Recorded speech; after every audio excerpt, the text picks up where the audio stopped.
Andrea, puoi chiudere? Dear friends, buongiorno. Good morning in US and South America. Good afternoon in Europe. Good night in China. We will end week 6 with the bank, and you saw the program of week 7 this coming week.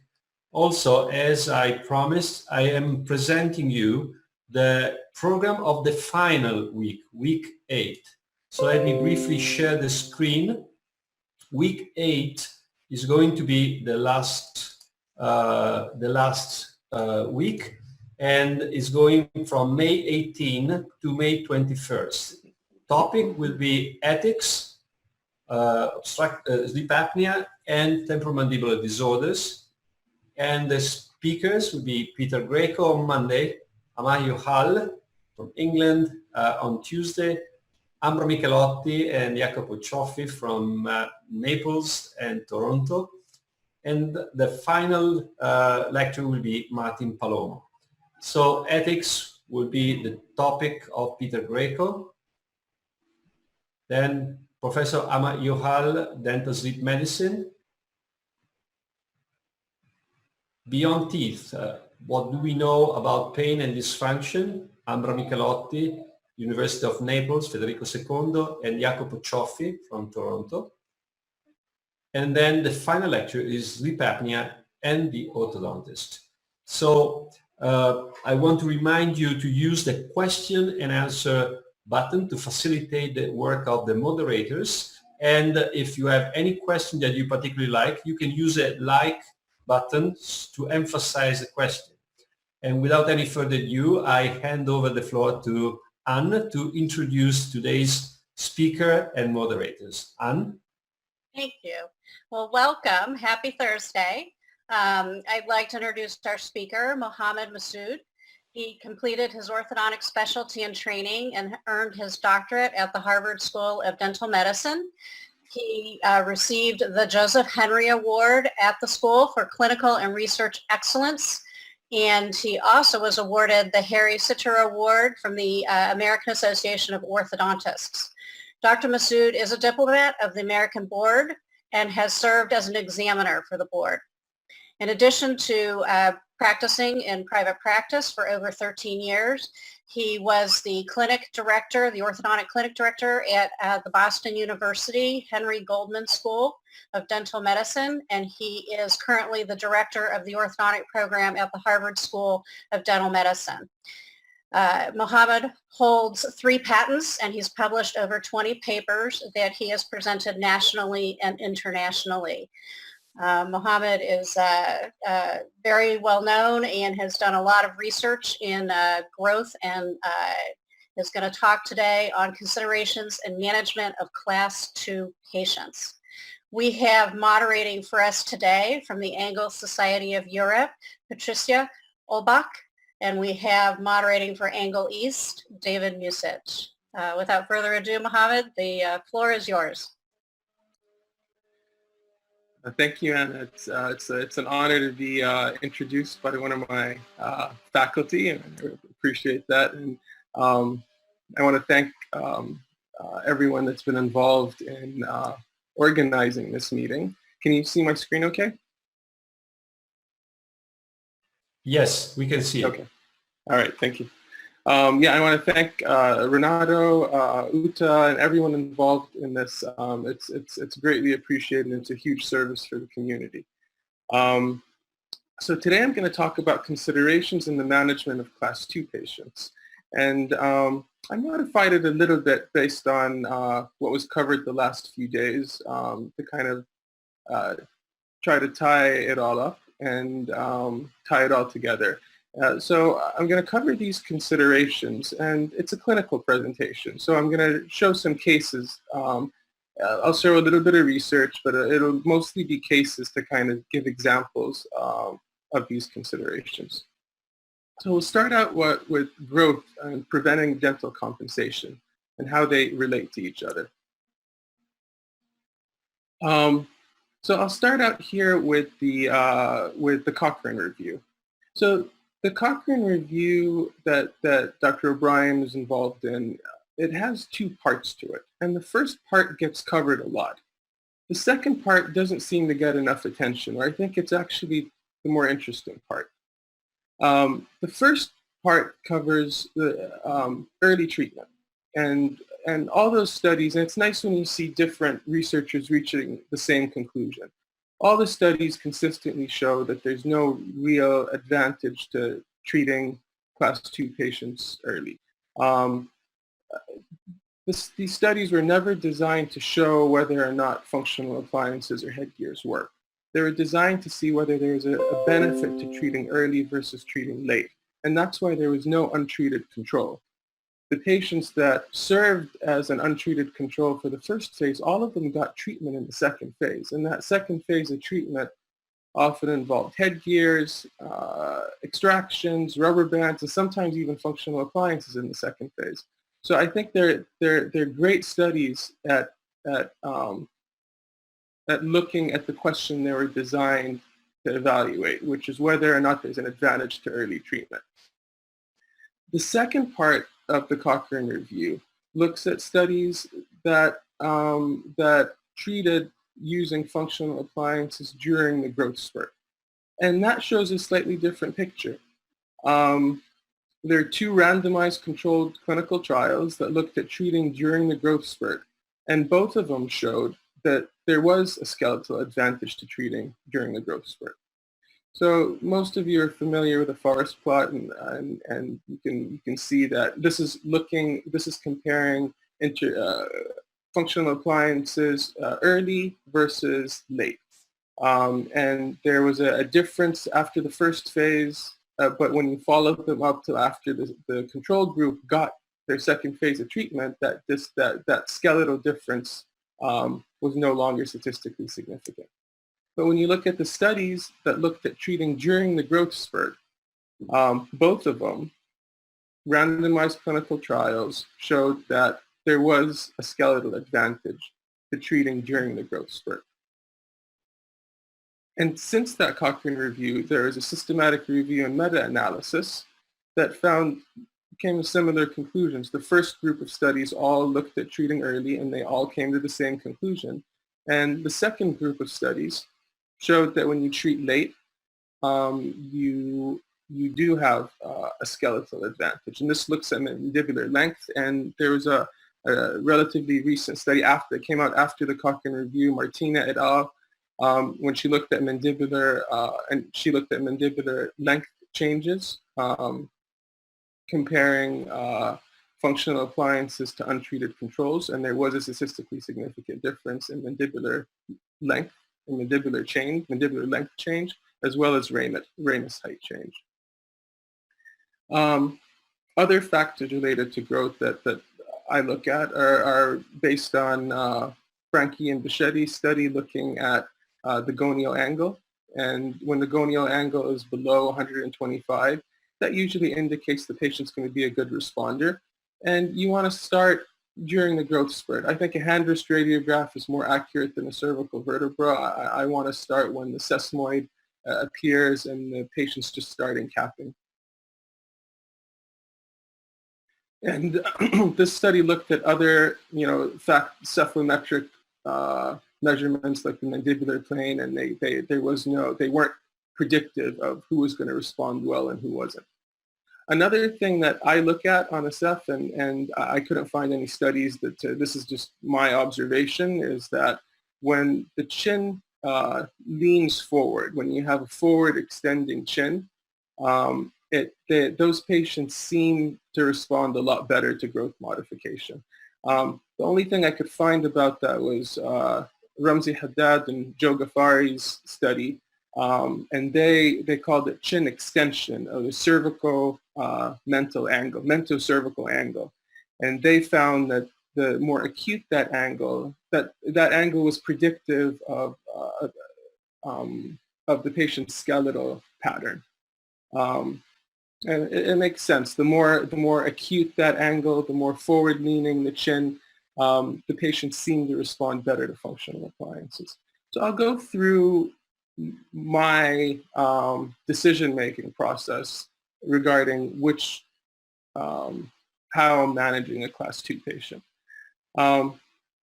So this is Sarah. She's got a moderate amount of upper and lower crowding. She's full class 2, definitely mandibular retrusive. I like her nasolabial angle. I don't want to change that much.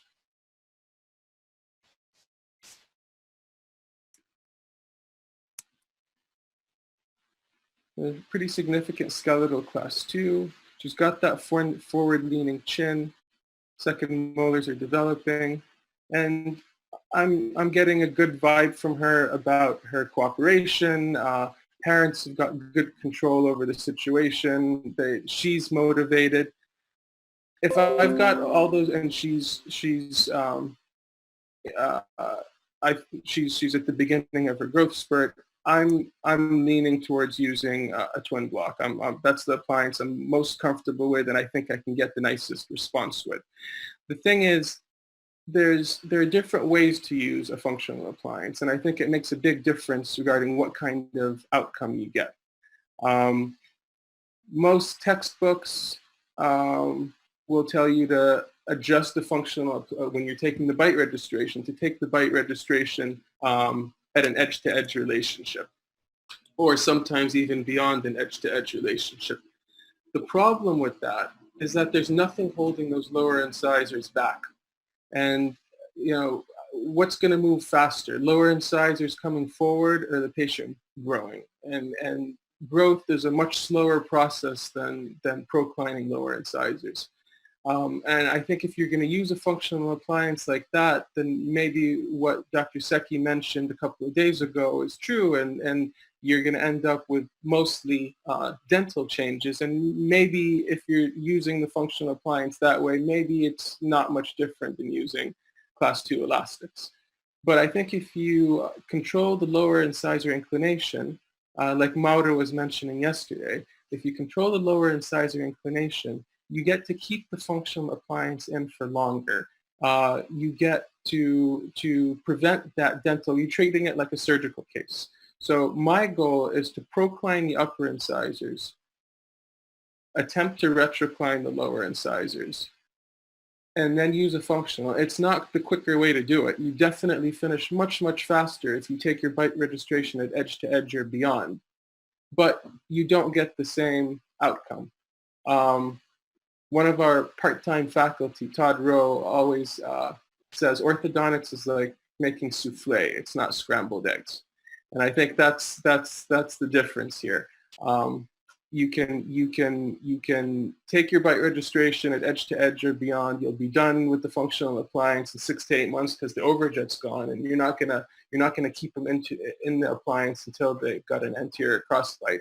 So you end up taking it out, and the condyle is designed to get the teeth into maximum intercuspation. If the teeth are locked in and you've got overjet and contact between the upper and lower teeth, there's no reason for it to adapt anymore. So I take my bite registration with the upper and lower incisors in contact. And if I'm proclining those lower incisors, I keep modifying my functional appliance to maintain contact between the upper and lower incisors. And I'm going to show you cases where the lower incisors retrocline. You could do it using a TAD, but I think in a lot of cases where the geometry is right and the occlusal plane's in the right direction, if you get the lower incisors to contact the upper incisors, you can get them to retrocline without using a TAD. It's the same concept. So here you can see we've got a 2x4. We're aligning the upper teeth. We're giving her more overjet, and you can see here we've trimmed the. This is without the twin block, obviously. Every visit we check for centric relation, and we measure maximum protrusion. So what maximum protrusion tells you, it's an indication before you take your progress Seth, it's an indication of whether the patient's posturing or whether the patient's growing. If the patient started out with an 8 millimeter overjet and a maximum protrusion of -2, and 3-4 months later, the overjet is down from 7 or 8 to 4, but maximum protrusion is still -2, then they haven't really grown. if the overjet goes from 8 or 7 to 3 or 4, but maximum protrusion goes to -4, -5, that is an indication that she is responding to the functional appliance. The posterior open bite's always nice to see, and once I get the AP correction that I want, I start trimming the twin block to allow the molars, the lower molars, to erupt to make up for the ramus height, the change in ramus height. So I want the molars to interdigitate in class 1 to help maintain that change. And she's got some crowding. She had some IPR. We limited the amount of proclination, but the proclination that occurred there is the result of relieving the crowding. It gets upper and lower fixed retainers. I'll show you superimposition. This is a year retention. And she grows a lot. And I think in patients where it's the right time and you get the right cooperation and they've got the right anatomy, I think these appliances can be a really useful tool.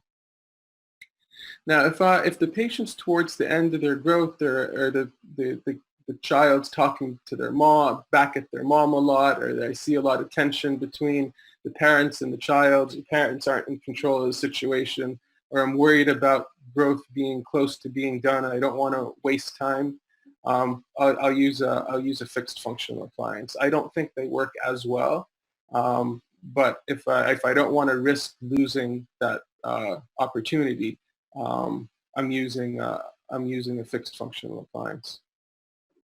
So this is Audrey, and she's towards the end of her growth. If you look at her cervical vertebra, you could consider her finished, but we thought we'd give it a try, and we tell these patients, we're going to do our best, and in my personal experience, I think 8, 9 times out of 10 it works out great. But if the cooperation's not there, or if the response isn't there, then we tell them that they might end up with needing to have a discussion about either upper premolar extractions or jaw surgery. And here's your hand wrist radiograph. We were hoping to see that she still had a significant amount of growth. Her sesamoid's there. You can see capping, and she's starting a fuse. So we're thinking she's towards the end of her growth. She might have a little bit left, but not much. And that's why we didn't want to risk any compliance. So we just had her posture forward just to kind of get a feel for, just like in a surgical patient. I'll often, whether it's a class 2 patient that's getting growth modification or if it's a surgical patient, I'm having the patient posture forward just to get a feel for what how the lips are going to drape in that position. And you're also looking at the transverse, because most of these patients, if you're gonna use a functional appliance, you need to expand the maxilla to adapt to accommodate that wider part of the mandible. So she gets a Herbst, and we're constantly maintaining contact between those upper and lower incisors. And you can see how those lower incisors start to retrocline. So I'll show you this stuff. And that's kind of where she starts. And every visit, we check to make sure we've got contact, and she'll get deeper and deeper as you advance with the Herbst or Mara or whatever you're using as a fixed functional.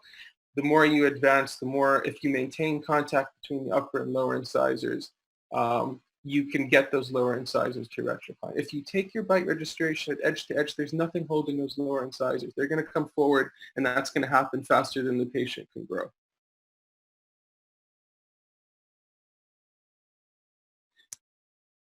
So we end up putting some bite turbos so she won't bite the brackets off, and we bond the upper and lower arches. And that's where she finishes. In retrospect, maybe she could have used a little bit more uprighting of the lower molars, a little bit more expansion. Third molars are still developing. And she gets a pretty nice response, even though it was later in her development. And you can see the blue, the black is initial, blue is progress, red is final. And you can see between black and blue, those lower incisors actually uprighted as we were advancing and maintaining contact between the upper and lower incisors. They obviously came forward because she had crowding, she had that curve of speed. And if the compliance isn't there and the patient can't tolerate a functional appliance, we're taking out upper premolars. This is a patient that was referred to me from the teaching practice at Harvard, and she had started treatment in the teaching practice with a fixed functional Amara, and the patient couldn't tolerate it, and mom was making a big deal. She ended up seeing me in the faculty practice. I told them I would have done the exact same thing that the part-time faculty had done.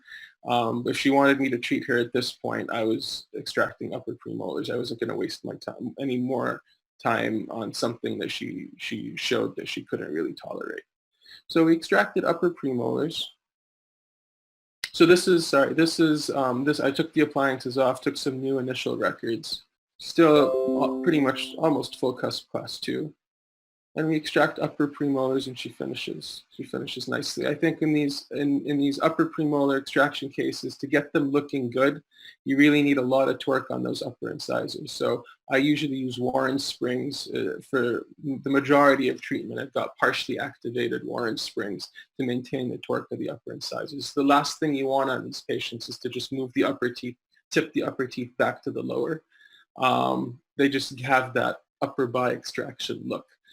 Maintaining upper incisor torque is really important to get these cases looking nice with upper premolar extractions. And you can see here her upper incisor inclination is maintained. And she didn't grow much, even though she was at her growth spurt, and she didn't grow as much as I was hoping she'd grow. Crowding is another important consideration because it can prevent you from being able to control that lower incisor position during your growth modification stage. And I'm gonna cover this with a story about two sisters here, and they're actually more than sisters. They're twins that were treated in the clinic. Each one of them was with a different resident, but they had pretty much the same treatment protocol. But there was a difference. One of them would not let us extract teeth. And the mom stood by her, and I wish we hadn't budged.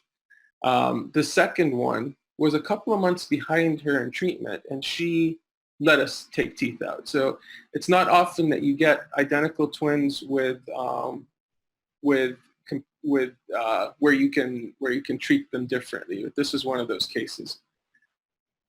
So Camille, sorry for the photo, her head's a little bit tipped down there, but she has a facial asymmetry. Her chin is a little bit to the right. It's interesting that her sister's chin is to the left. Her chin's to the right. Full cusp class 2 on the left, half to 3/4 cusp class 2 on the right. And she's got a significant amount of upper and lower crowding.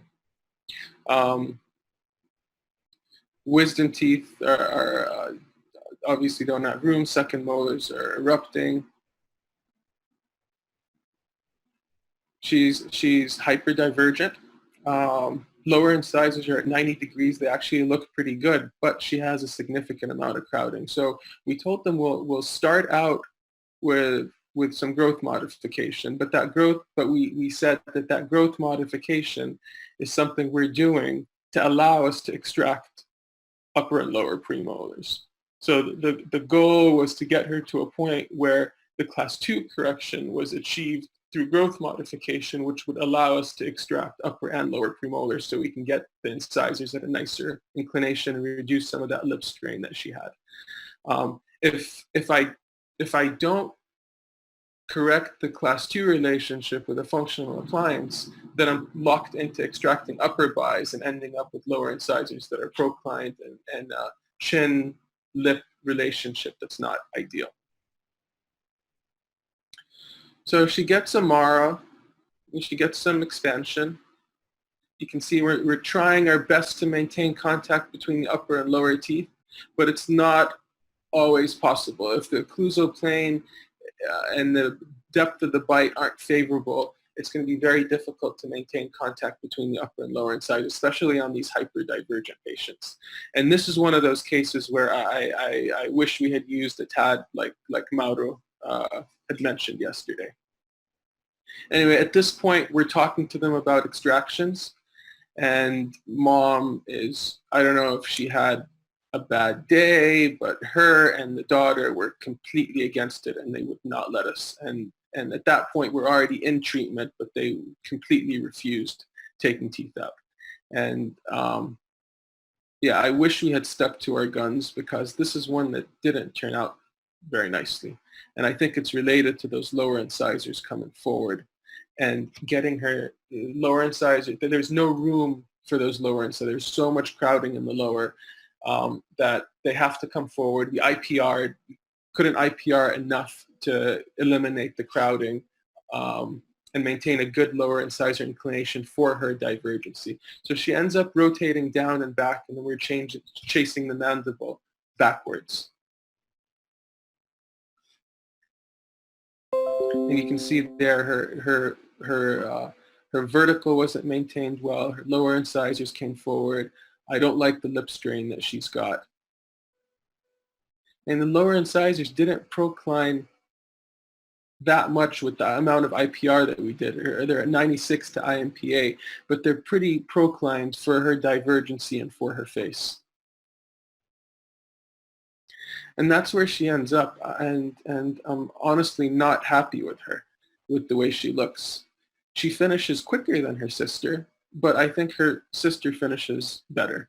So her sister on the other, so this was as we're finishing and detailing, and that's her, the day of debond. You can see the tissue's a little bit inflamed from the debond. The models look okay, but I'm not happy with her face. I'm not happy with that lip strain. And she ends up at 102, which is more than I'd like to be for her divergency. Now her sister, on the other hand, starts out the exact same way. Her asymmetry is to the opposite side. Her mandible's off to the left and lower midline's off to the left.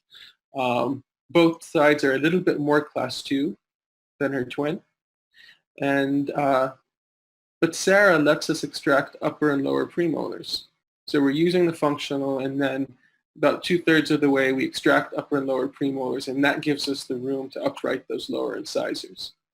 And she's still hyperdivergent, but we get a lot more chin projection.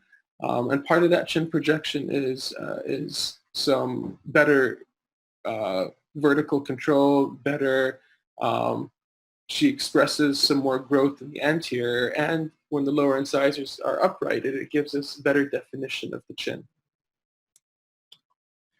And there are the two sisters, and you can see there's definitely a difference in their profile and their vertical control with the different treatment approaches. The next issue we were kind of torn on, and I'll show you a couple of cases that kind of got us thinking about this when we're treating class 2 patients. And I'll also talk about some unpublished work that we're submitting for publication right now. So I'll start with this girl. She started out full cusp class 2, completely blocked out upper canines. She has a lingual arch. She has some mild crowding in the lower, but she also has a family history of sleep apnea. Mom has sleep apnea. We did a pediatric sleep questionnaire group of questions, and a lot of them were answered positive. So we were concerned about sleep apnea. I also think she has a nose that's not done growing. Obtuse nasolabial angle. So I wanted to give her some additional lip support. And that was a time where, we were getting, there was a lot of accusation being thrown around by the general dentist that orthodontists are causing sleep apnea. And we came across this study by Peter Nan that showed how functional appliances can help patients that actually have sleep apnea. It can improve their AHI. And there was also this study that showed that if you extract upper premolars and do nothing, this study basically just took upper premolars out, followed the patients up for a year with no intervention, compared them to a matched group that had no upper premolar extractions. And they found that the patients that had upper premolar extractions had less growth of the mandible and less counterclockwise rotation tendency for the mandible, which I thought was interesting. So that kind of got us thinking, both the profile concerns and the sleep apnea concerns got us thinking of trying to treat her non-extraction in the upper, advancing those upper incisors, giving her a bit more lip support, and then using a functional appliance. Around the same time, one of our residents, Shema Tabari, was working on a research project that looked at predictors of sleep apnea. So, and we also wanted to see whether or not there was a relationship between orthodontic tooth movement and sleep apnea. So what we did is, for a few months, everyone that started treatment got a sleep study. And we worked with Elliot Katz from Children's Hospital. He's a pediatric pulmonologist, and he read all of our sleep studies. And the idea was we included everyone. It wasn't just extraction patients. We also included non-extraction patients. The thought being, if the hypothesis is that retracting the upper teeth causes sleep apnea or airway obstruction, then the opposite should be true as well. If you're moving the teeth forward, then you should have the opposite effect. So this was a fishing expedition to decide what to focus on in future research. So we started out, anyone starting treatment, before they started, they got a sleep study. And we were trying to see whether or not there are any predictors of a high AHI. And we actually found quite a few. Maxillary arch length was a big one. Maxillary intercanine distance was a big one. Intercanine distance. SNB, the lower SNB was, the higher the AHI was. And there have been other studies that showed similar things. And the pediatric sleep questionnaire was predictive of sleep apnea and airway length. So we followed these patients up during treatment, and she tried as much as possible to include all of them in the follow-up. You'd think you'd offer patients like a free sleep study; they'd be all over it, but it's a lot of them had sleep studies where they didn't have enough hours to get a proper assessment of their sleep. A lot of them refused to do it again. They said they couldn't sleep properly with the monitor. So we ended up with a much smaller sample size for the follow-up. And here we looked at different cephalometric parameters. We looked at different model parameters.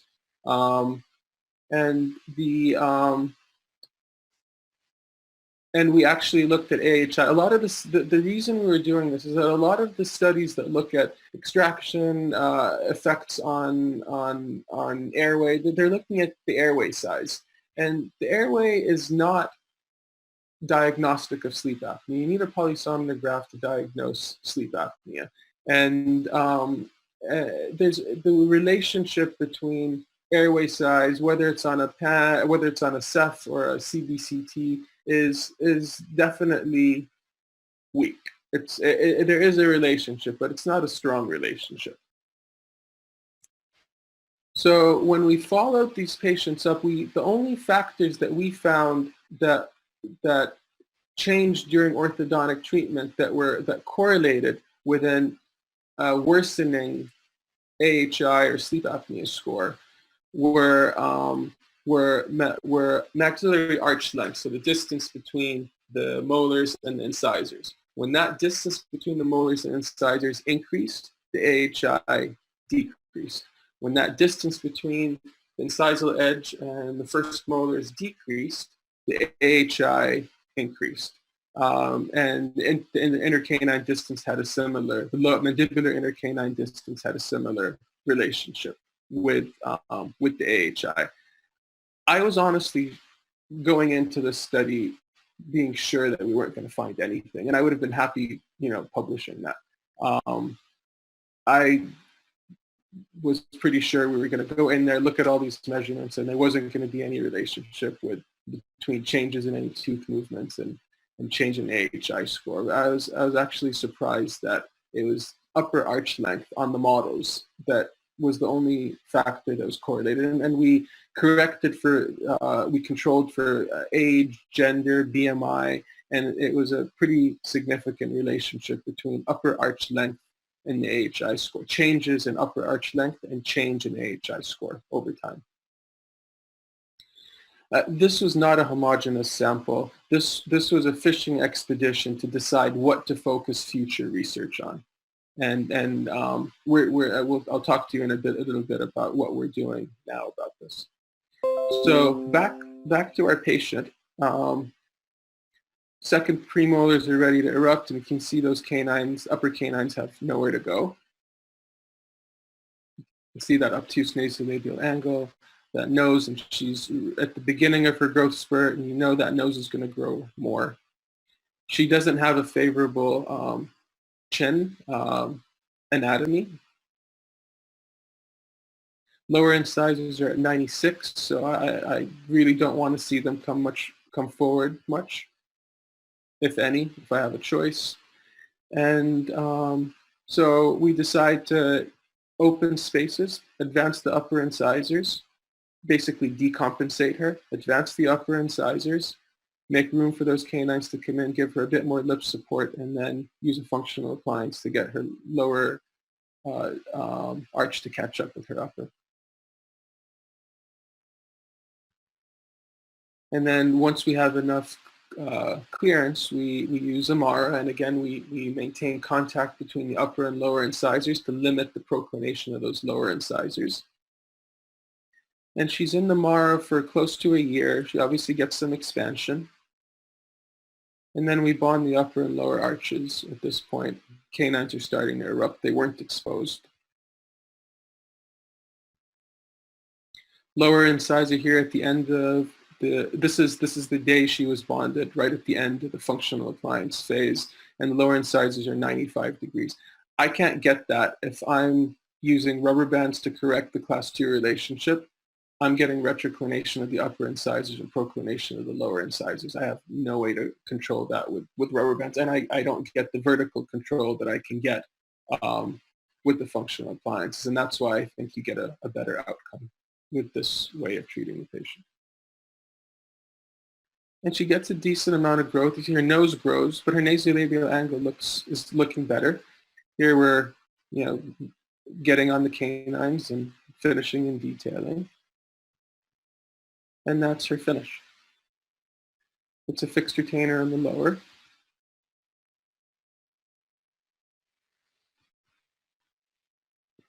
And I like her nasolabial angle. I think she has a better outcome than she would have had if we had extracted upper premolars. We don't have an alternate universe where we can compare, but I think her nasolabial angle turned out nicely. Lower incisor ended up at 95 degrees.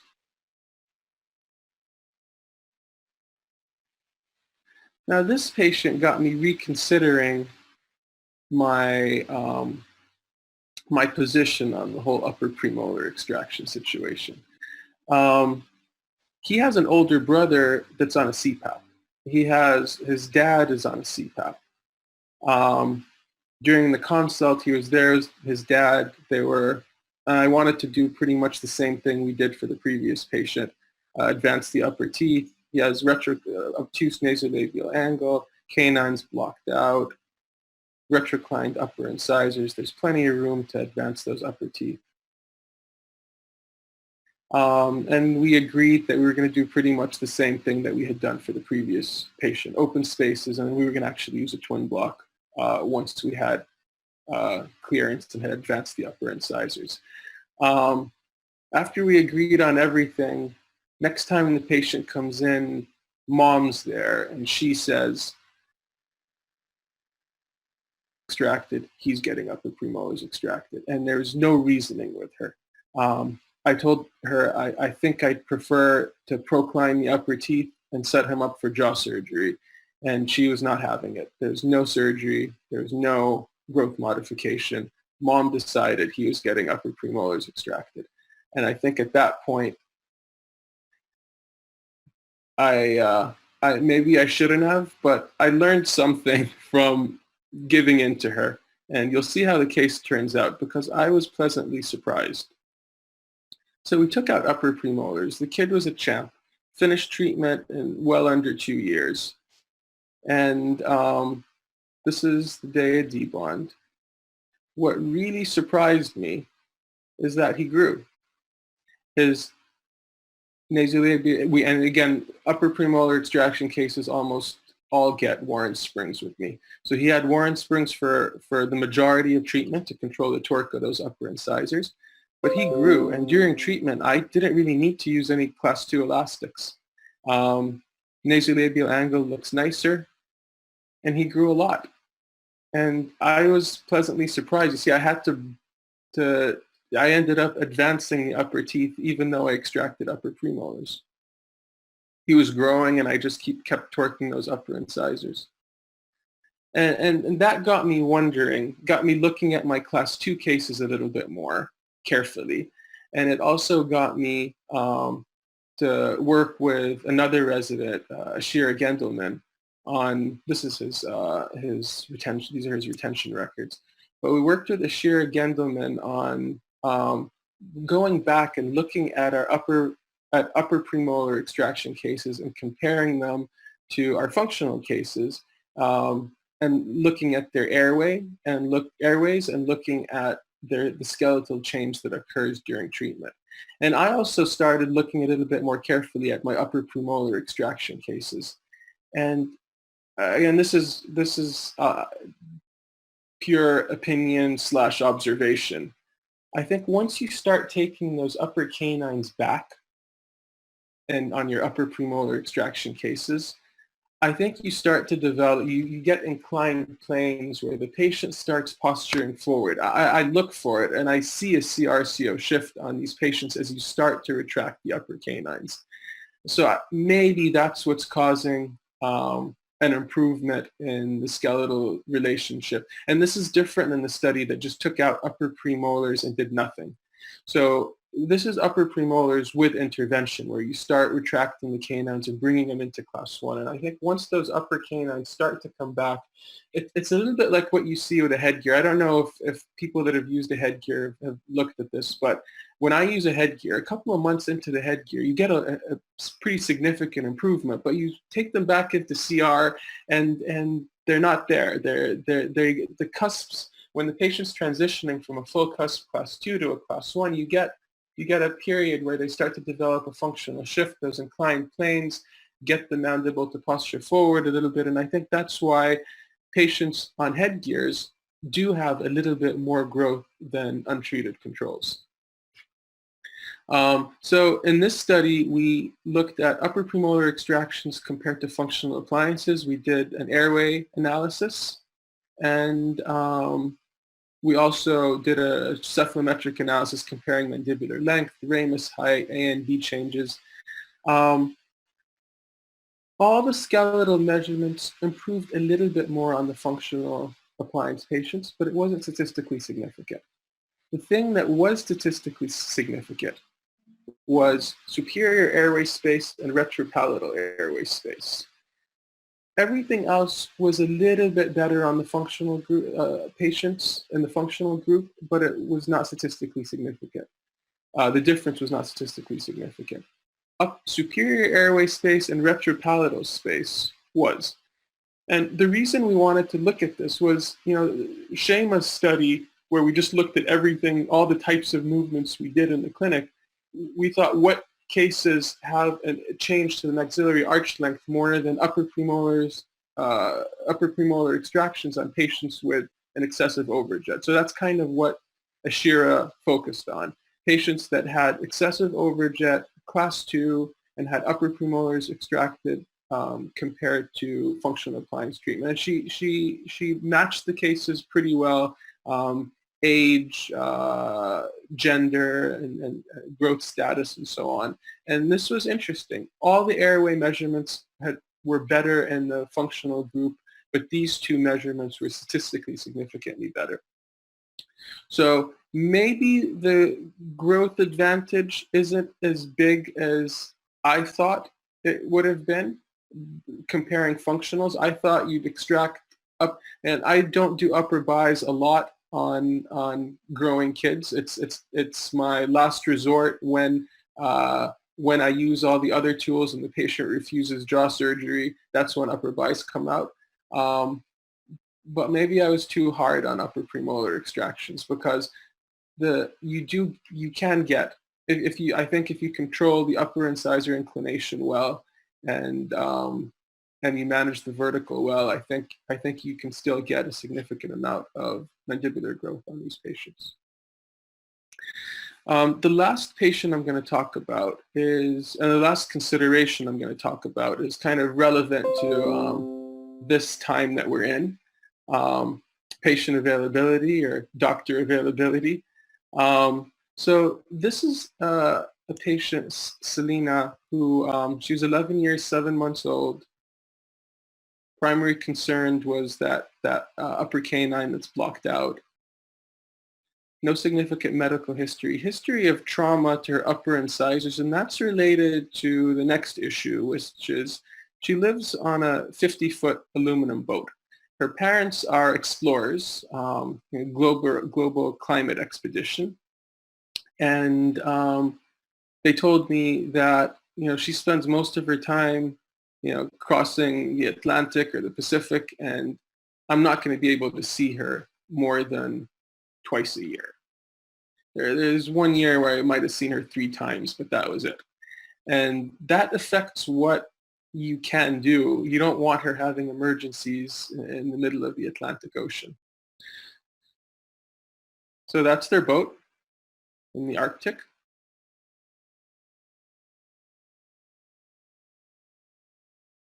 She's in the late mixed dentition. Second premolars are developing. She's getting close to losing those E's. Second molars are close to developing, close to erupting. You can see she has a very sensitive profile. Retroclined upper and lower teeth. Normodivergent, very favorable chin anatomy.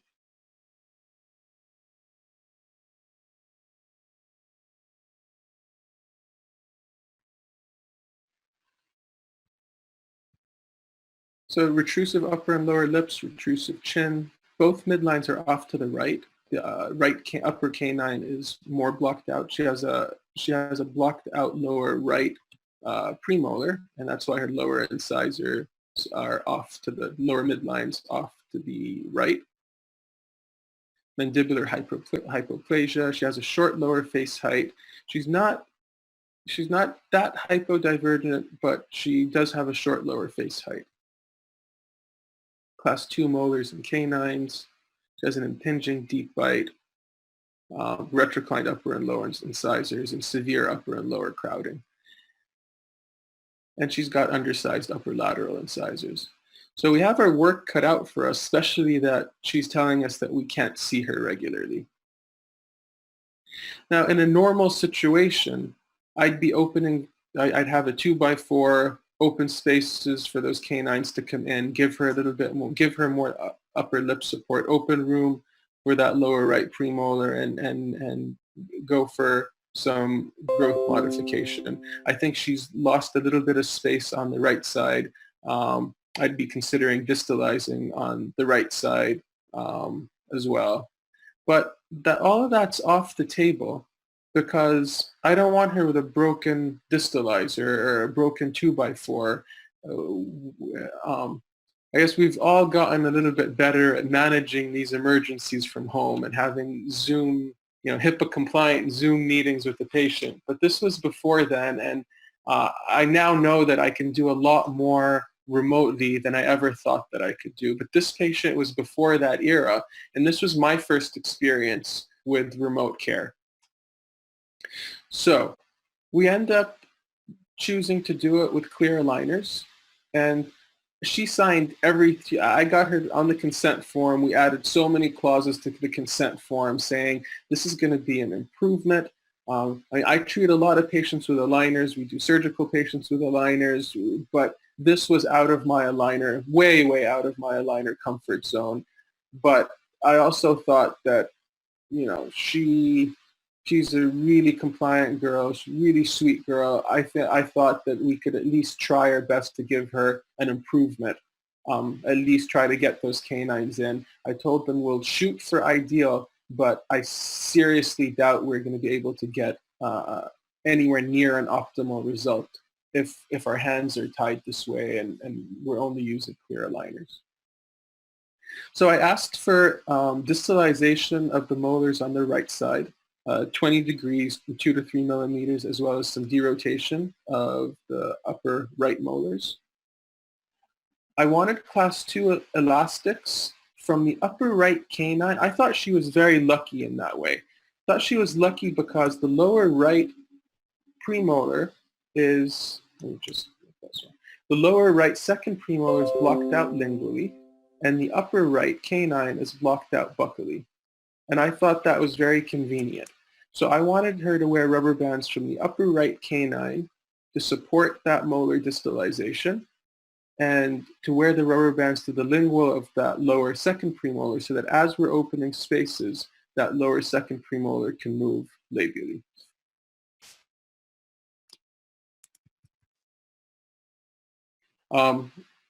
This clin check, these groups of clin checks took a lot of work. And I'll show you the process of dealing with the technicians because they did not get what we were trying to do. And I asked for the upper and lower midlines to be moved to the patient's left as we advance the upper and lower incisors. And I asked for virtual bite turbos. I wanted virtual bite turbos that were changing as the patient's teeth advanced, because I wanted to use that kind of like a functional appliance where I was asking the patient to posture in that position with contact between the upper and lower teeth, but I wanted to give her a platform to bite on. So this is the first clin check they sent, and you can see here, that tooth was there, I scanned it. But on the first clin check, they just omitted that lower left second premolar. If you go with the first clin check they give you, this is not fitting. This aligner will never fit.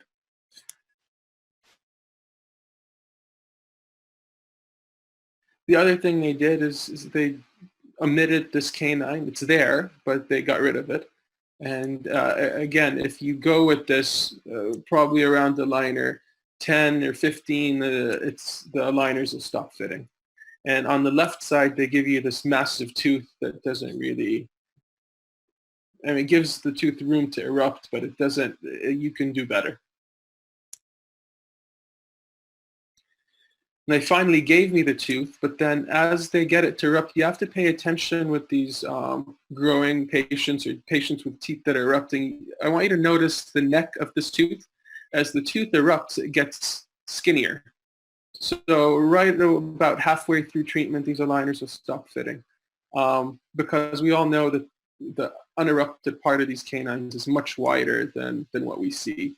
And the technicians just don't get it. You tell them you try all sorts of ways to ask them to make the tooth get bigger as it erupts, and they say it's not possible. The only workaround that I've found is asking them to bring the gums down with the tooth.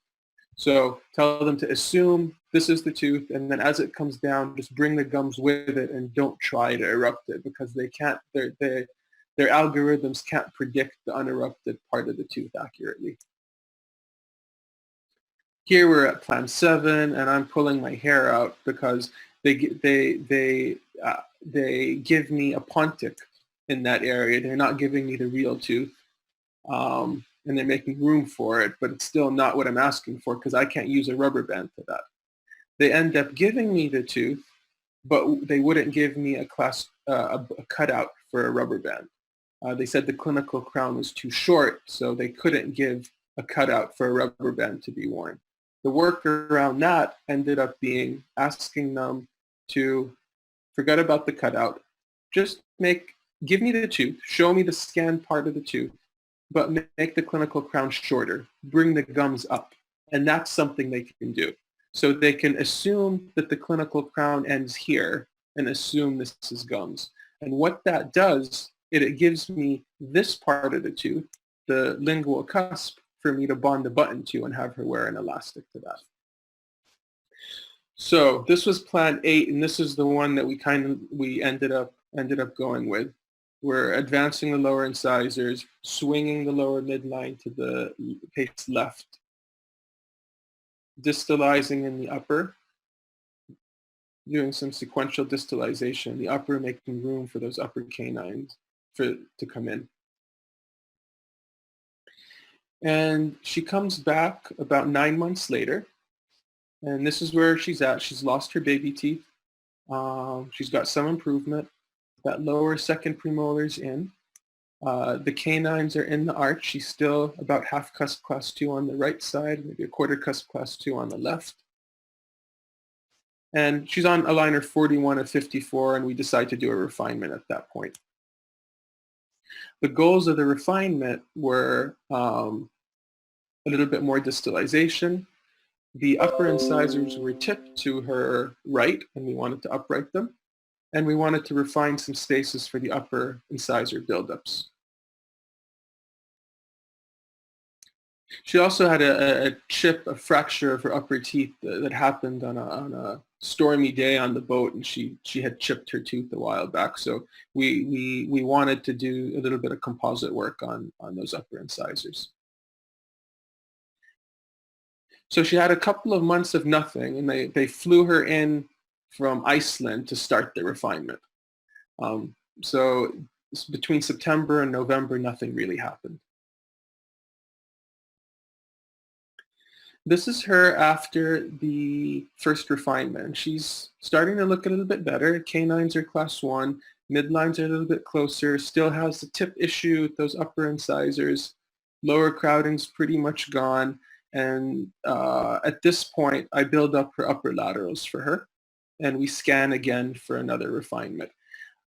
I can't think of a patient we've treated that didn't need a refinement. Every Invisalign patient needs a refinement. If you're going to finish them nicely, they need at least one refinement, usually multiple refinements. And we decided to take our final records early, even though we had scanned for refinement. I wanted to see what the roots were doing. I wanted to kind of evaluate the changes that were occurring. She was a good grower. We lucked out with that. Upper incisor inclination actually looks pretty good. Invisalign sometimes struggles with that, but if you're proclining, it's better at proclining than torquing. The lower incisor is advanced, but her face could take it. Her chin could take it. She has a long nose and a long chin, and she's not hyperdivergent, and she could tolerate that, the advancement of those lower incisors. And this was at this point, we're at plan number 18. So these patients might take less work from you in the clinic, but it definitely is a lot more work a lot more time in front of the computer. And I was FaceTiming with her regularly, especially during the first round of aligners. In the second round, it was just, there was less rubber bands being used and less craziness going on. It was just finishing and detailing at this point. So we were trying to get the gingival margins a little bit nicer. We wanted to get the second molars, the torque on the second molars looking a little bit better. We wanted to get some better interdigitation. So this was the approved second refinement. We tried our best to over-treat those upper central incisors. And this is where she finishes.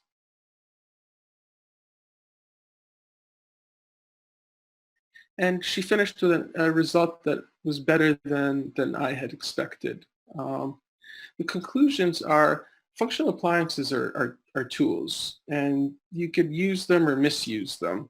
And I think it's a tool that we should all have in our toolbox because there are patients that can benefit from them.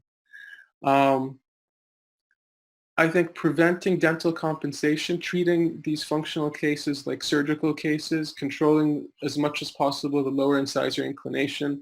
Like Mauro was saying yesterday, a TAD's a great idea for that. Sometimes you need to take teeth out to be able to control that lower incisor inclination. But I think it's key to getting a nice response with growth modification. It's the same idea that the tweed people had with headgears and class 3 elastics to upright those lower incisors. I think it makes a big difference. Vertical control and treating during the growth spurt. I think those are all factors that help you maximize the skeletal effect that you get during treatment. Decreasing maxillary arch length might have a negative effect on the airways. We're in the process of starting a longitudinal study now, taking actual AHI, like doing actual sleep studies at the beginning of treatment and taking them again at the end of functional appliance treatment versus upper premolar extractions.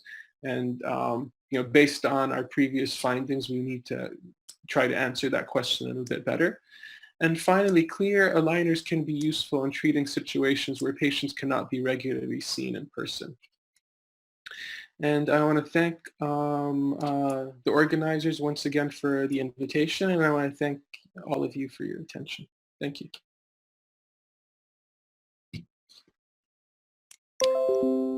Well, can you see me, Renato? I'm not sure. Yes, we can. Okay. And if you don't mind, if Andrea is available, we can run the poll. It's just for 2 minutes. So I will ask the cooperation of the postgraduate students to improve our initiative. So we would ask, are you planning to follow the webinars from week 7 and 8? So please answer.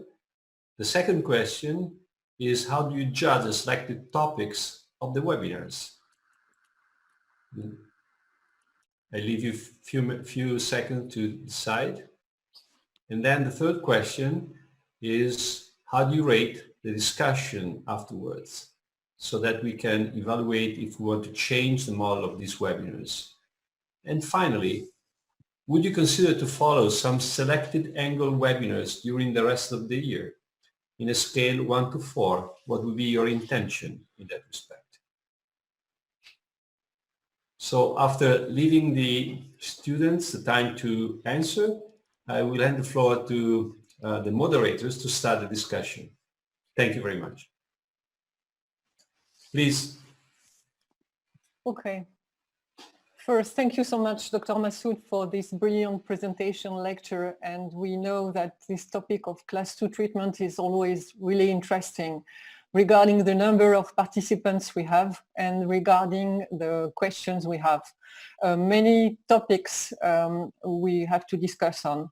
The first one is regarding the registration of the bite when you are making impressions for functional appliance. Could you comment on that? Yeah, so I give the patient a mirror. If the upper and lower midlines are coincident with the patient's facial midlines, I show them where their upper midline and the lower midline is, and I ask them to posture with positive overjet, overbite. I kind of show them where I want them to be with my hands. I want the midlines on, and I want the upper and lower teeth touching each other, but with overlap between the upper and lower incisors. And you're going to drive your lab person a little bit crazy in the beginning until they know how you like your functional appliances made, because they're not used to it. They're used to making your functional appliances with these big, massive blocks that make it very difficult for the patients to wear regularly. and they're used to making them edge to edge or at an anterior crossbite. But I'm asking the patient to posture with the upper and lower teeth touching each other and the midlines on. And I give them a mirror and I have them practice it a few times. And then I fill the sides with blue mousse if I'm taking a traditional impression, or I'll scan. And now we'll just have them posture in that position, give them a mirror, ask them to hold it. When I can see that they can hold it for long enough, I'm going in there and scanning on both sides, or just filling it with blue mousse. Yeah, that's okay, that's right. that. And then as the teeth change during treatment, you need to constantly modify the slope on the bite block. I modify the lower bite block slope and just add extra composite to the lower to maintain that contact between the upper and lower teeth if I'm proclining the upper teeth. Okay, and you mentioned that if you are maintaining the contact between the upper and the lower incisor, you will not have proclination of the lower incisors. It depends on the patient's geometry. You can't always maintain. There's some patients that are very steep or they don't have enough overbite for you to be able to, when you advance them, you can't get that. But for the majority of patients, you can. And if you can maintain that contact, you'll often see the lower incisors, instead of proclined the way you'd normally see, you actually see them retroclining. Okay. And just to add a question, are you using the same protocol for MARA? Or is it just for functional, for bite block, twin block? So the exact same concept. If I'm using a MARA or if I'm using a Herbst, I'm using the exact same concept. Okay. Adding shims to it to keep that contact between the upper and lower teeth.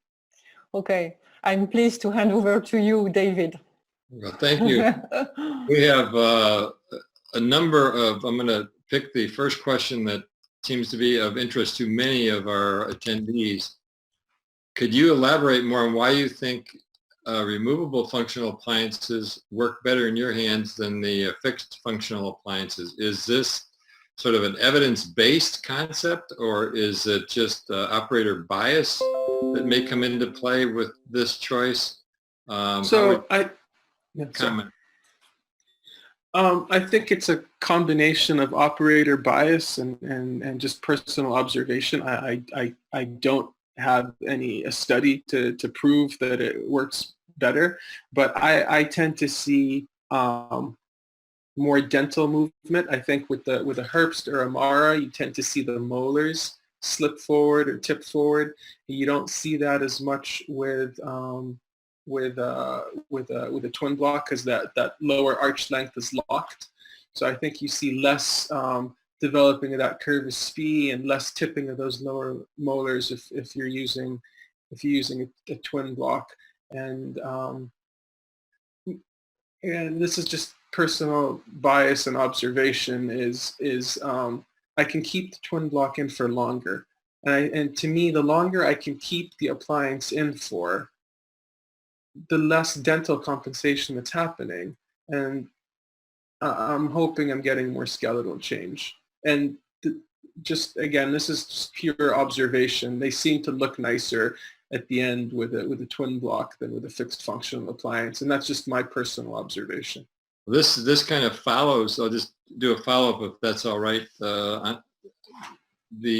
Patricia, I have a follow-up that goes with the requester wondering whether you feel like you are actually, with your functional appliances, stimulating mandibular growth versus the evidence that we've talked about earlier in the week with Dr. O'Brien, that we don't have studies that really, or evidence that really shows that there is growth changes in the mandible, that the mandible doesn't really change in its size with the studies. Do you feel like you're getting actual change in mandibular dimension?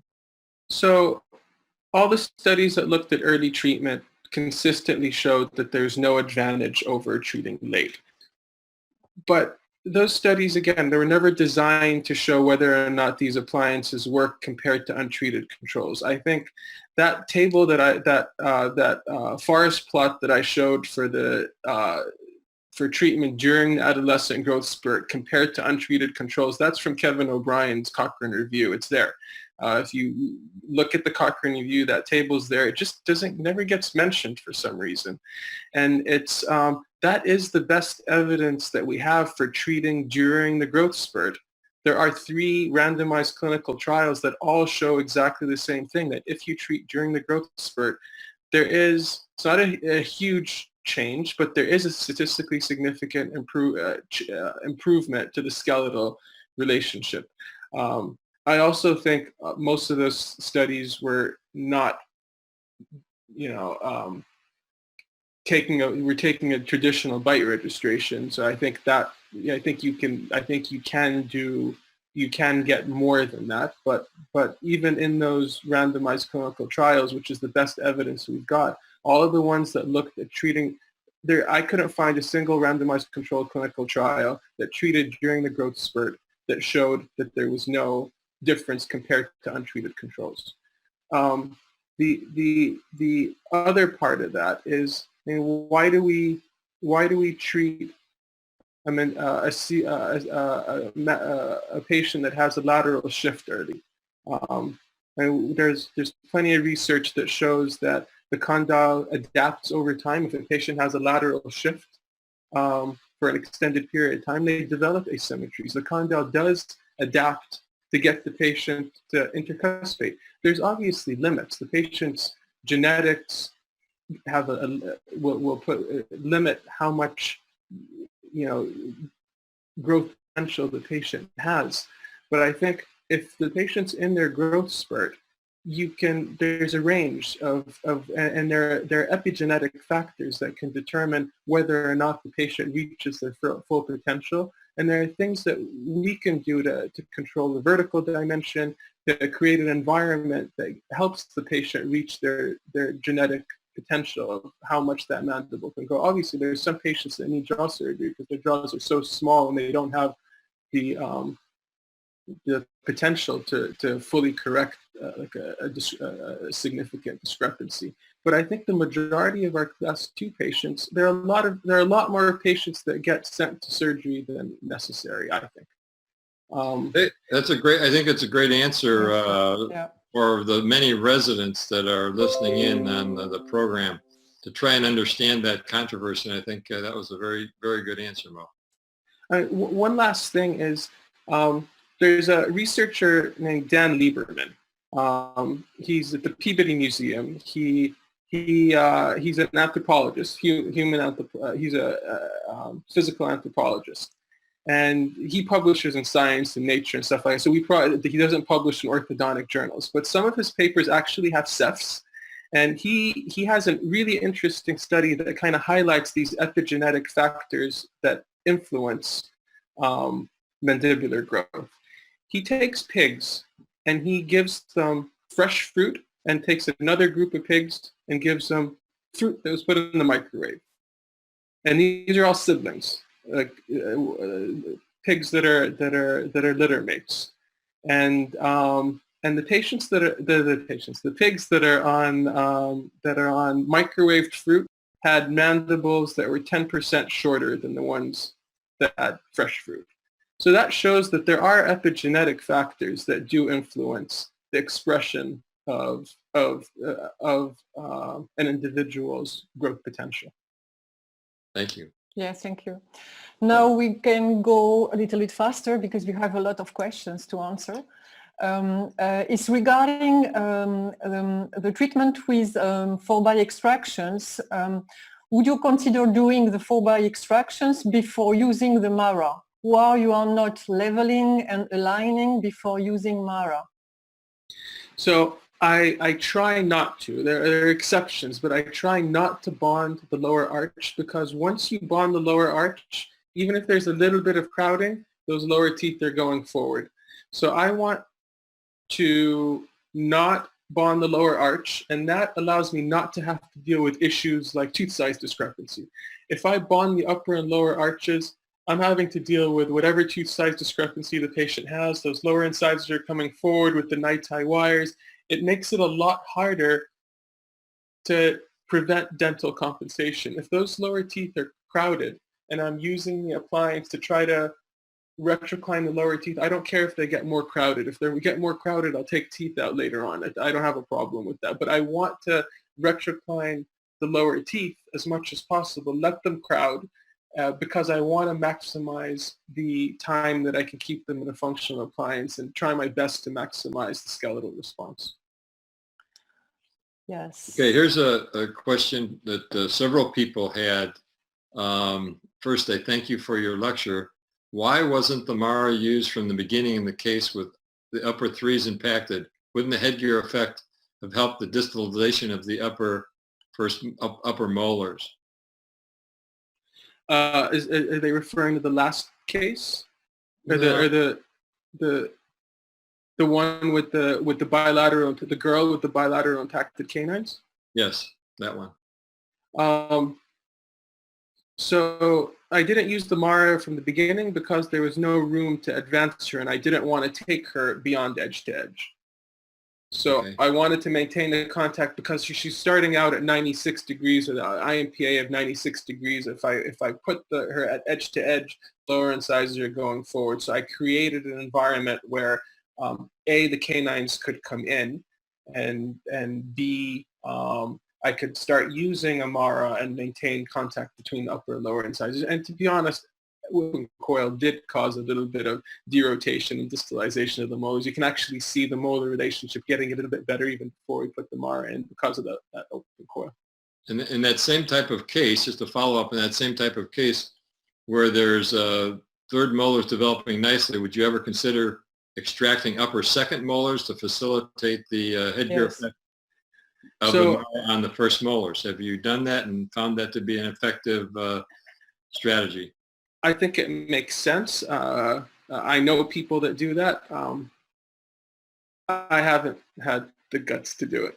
It's nothing wrong with it. I don't feel comfortable doing it, but it makes perfect sense. And upper third molars, unlike lower third molars, upper third molars, they come in pretty reliably. I just haven't done it, but I agree it makes sense. I'm more likely to extract upper wisdom teeth on someone a little bit older and distalize, but extracting upper second molars does make sense. I just haven't done it. Thank you. Yes, I have a question from a professor in France, in Marseille, who is Michel Le Gall, and he asked, the case with no space for the upper bicuspids, why you don't extract the second bicuspids? You're not used to extract the second bicuspids, maybe? No, I don't have a problem extracting second. I think there's some situations where I'll intentionally extract the second bicuspid and put open coil to help make room for the canine and distalize the first. If I'm extracting upper premolars and the canine's blocked out, I'll often extract the second premolars rather than the first bicuspids because I like the anatomy on the first premolars. It allows me to retract the upper first premolar without taxing my molar anchorage. I actually do that a lot. It's just that on that case, I wanted to advance the upper incisors. I didn't want to correct the class 2 relationship with upper extractions. I wanted to get as much proclination of the upper teeth and as much advancement as I could of the lower arch. But yeah, if I'm extracting upper bis and the canines are blocked out, I'll often extract second premolars. I like that. I like that a lot, actually. This question also shows a lot of interest, and it's related to long-term stability. According to a few studies, long-term class 2 correction does not seem to stay stable. What is your opinion? And do you use different mechanisms to stabilize the class 2 correction in high-angle cases versus low-angle cases? Perhaps in a low-angle case, you'd use an anterior bite plane as part of your armamentarium, and in a high-angle case, maybe a full coverage, a splint. Is that part of the goal, and do you agree about the stability issue? I spend a lot of time checking CR, and when I was starting out, I had a lot of influence from Paul Regali, and I for a period, I actually would take away the lower component of the functional appliance and leave the upper component as a splint. So if it was like an acrylic splint Herbst or a twin block, I would keep the upper occlusal coverage and get rid of the lower, and let them go for a visit with no lower component, just to see whether or not they drop back or how much they drop back. I think if you're careful, and the same goes for a headgear or forces or rubber bands, you really have to look for CR. And there are patients where, you know, you're close to the end of treatment and you really look for CR and you see like a 2 millimeter CR-CO shift, and you end up having to put a forces in or something just to get rid of that CR-CO shift. And we've all been there. I think if you're careful at looking for CR, I think they're pretty stable. I think, you know, everyone has, you know, a case that they remember where they came back and they were like, you know, they dropped back to 2 millimeters, class 2 or a quarter class 2. I don't think it happens often, but once in a while you get those. But I don't think they happen any more frequently than they do with any type of treatment type, as long as you're checking for CR. I don't use a functional appliance in retention. If the patient started out shallow, I might use a full cover. I might use an Essex retainer. If they started out open or started out shallow, I might use Essex retainers just to kind of keep them deep in the front. I personally, unless they started extremely deep, I don't often use an anterior bite plate long-term for retention. I don't like the effect that you get long-term where the molars are up and they kind of rotate down and back on you. I want to try to get forward rotation on most class 2 patients. But yeah, once in a while, I mean, I've used an anterior bite plate for retention, but very seldom. Thank you. Now we have questions with your the research you have done, you are doing for sleep apnea treatment. During the study for the sleep apnea, did you measure the AHI before and after the treatment and compare?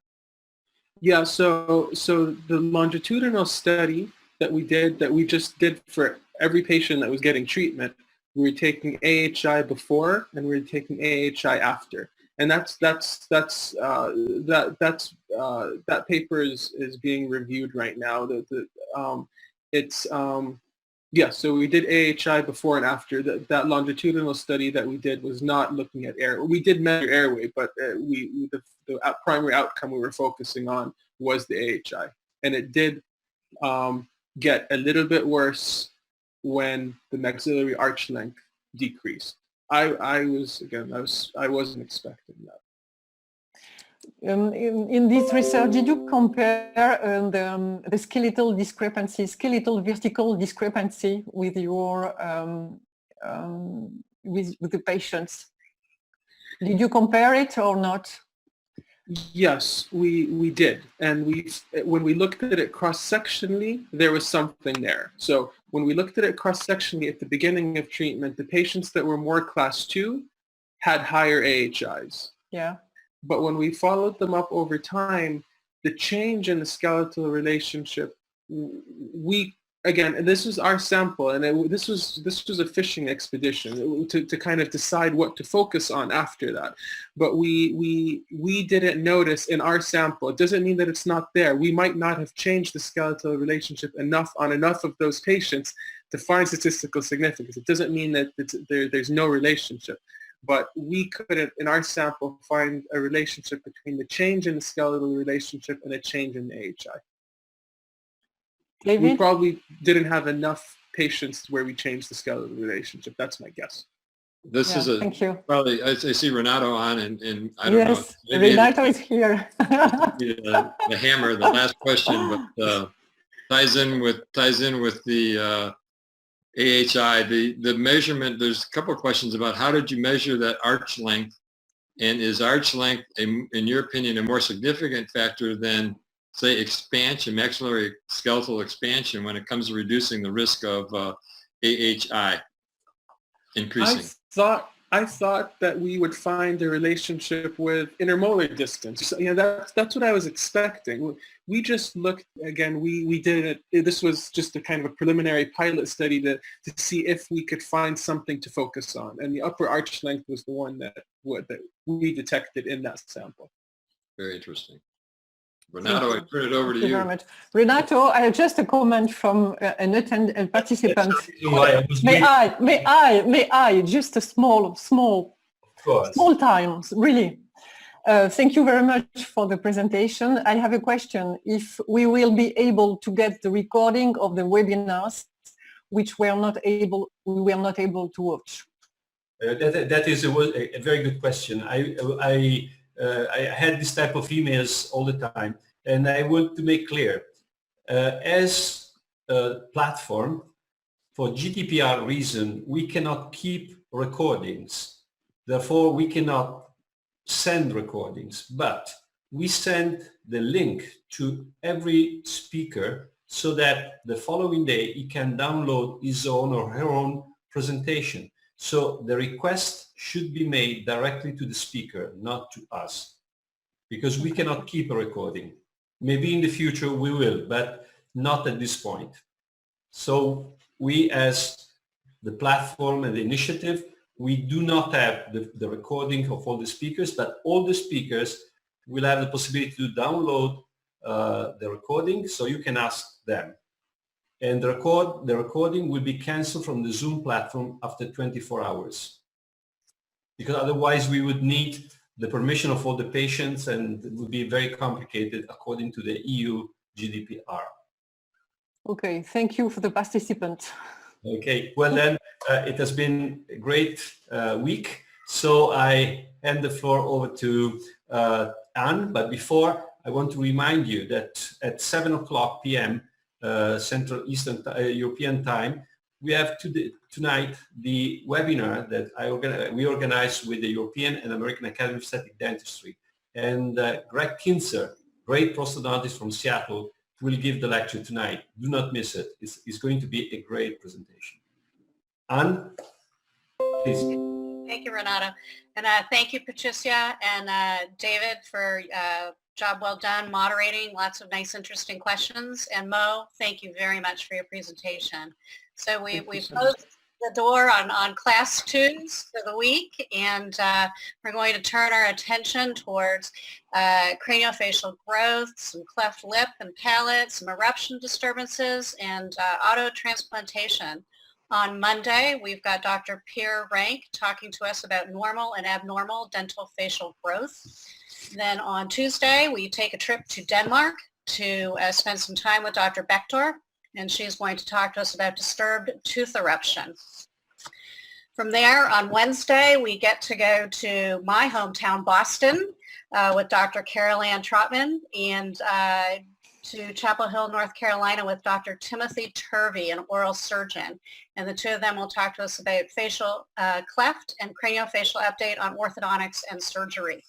And then lastly, on Thursday, we are going to go to Poland with Dr. Zakroska, I hope I said that right, with autotransplantation of developing premolars to the anterior maxilla, an orthodontic perspective. So next week should be a very interesting and varied week. I want to wish those mothers in the group an early happy Mother's Day on Sunday, and everyone have a great weekend and stay healthy and stay safe. Thank you. Arrivederci. Hello, bye-bye. Bye. Thank you. Bye. Thanks, Mo. Thanks, Renato. Thank you, everybody. Thanks, Diane. Thanks, Thanks for David. moderating. Thanks, Appreciate David, it. for Thank you. sharing. Bye-bye. Bye.